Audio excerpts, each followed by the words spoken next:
So guys, let's discuss this question. Question is define market demand. Market demand की definition हमसे मांगी गई है क्वेश्चन में. तो market demand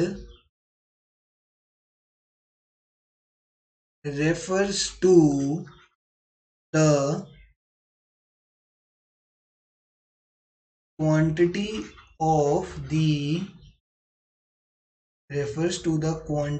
of the commodity that all the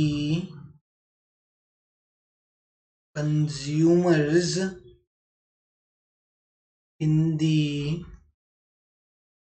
market are willing and able to buy at a particular price and during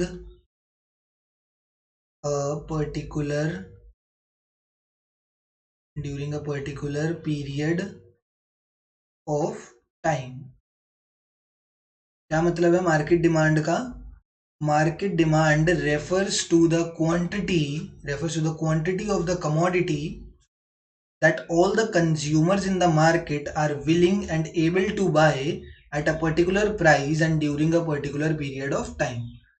मतलब एक market के अंदर जितने भी कंज्यूमर्स हैं वो कितनी क्वांटिटी डिमांड कर रहे हैं, कितनी क्वांटिटी मतलब कंज्यूम कर रहे हैं, एक तरीके से कितनी क्वांटिटी ऑफ कमोडिटी अपने घर पर लेकर जा रहे हैं.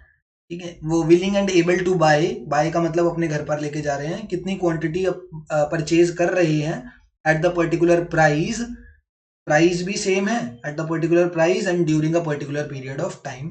This is the definition of market demand. अगर इंडिविजुअल डिमांड की डेफिनेशन भी याद है तो सेम ही डेफिनेशन है, सब सेम रहेगा, सिर्फ यहाँ पे कंज्यूमर्स की जगह दैट ऑल द कंज्यूमर्स की जगह क्या आ जाएगा, दैट यहाँ पर आ जाएगा सिर्फ डेफिनेशन में individual demand refers to the quantity of commodity that a consumer, सिर्फ एक कंज्यूमर की बात हो रही है ना, तो that a consumer is willing and able to buy at a particular price and during a particular period of time.